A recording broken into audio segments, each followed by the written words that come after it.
Ted 2 is the anticipated sequel from the surprise hit, Ted, which was a huge surprise and cemented Seth MacFarlane as a director to watch out for, at least in terms of comedy.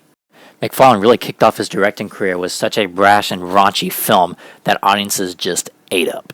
I mean, how could they not? It's about a pot-smoking teddy bear. That's very interesting.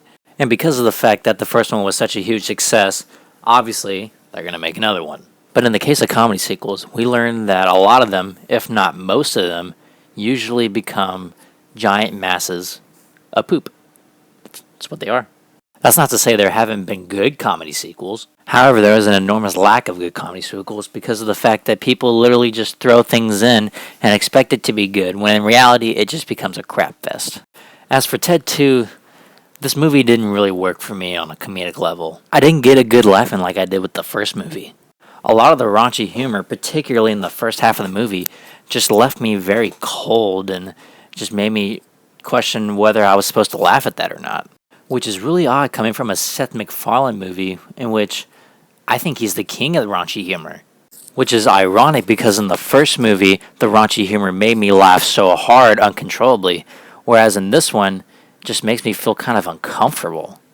That expression on his face is kind of how I felt during some parts of the movie. There were still parts from the first half of the movie that I did laugh at, but it was primarily the second half of the movie that made me laugh even more. It provided more clever jokes that didn't make me feel too uncomfortable like the first half did. Perhaps the best aspect of this movie is the chemistry between Mark Wahlberg and Seth MacFarlane as the teddy bear. They are so much fun together and really bring out the best in each other. It's easy to tell that Mark Wahlberg has a fantastic time playing this role, and not once do you realize that he's talking to a CGI character. Even Amanda Seyfried blends in so well with Mark Wahlberg and Seth MacFarlane. As regard to the story of this movie, I actually thought it was quite interesting going into it. But to me, the story never really meshed in with the comedy, which is why I think the first half of the movie was really bogged down. But let's face it, in hindsight, you're not going to go watch this movie because of the story. You're going to watch so you can laugh at that pot-smoking teddy bear. When the movie tries to tell its story, I feel that the humor for the most part is oddly enough just gone. Even the court case scenes aren't really as funny as you hoped it would be. And just for the record, if you're expecting moments like A Few Good Men, then you clearly have come to the wrong movie. Even Giovanni Ribisi is back, and the third act is just like in the first Ted movie, so you can definitely skip that part. All in all, I will say that at most, Ted 2 was enjoyable.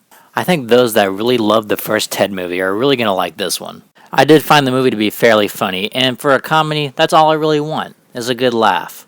So by the skin of my teeth, I am barely going to give this movie a passing grade of a 6 out of 10.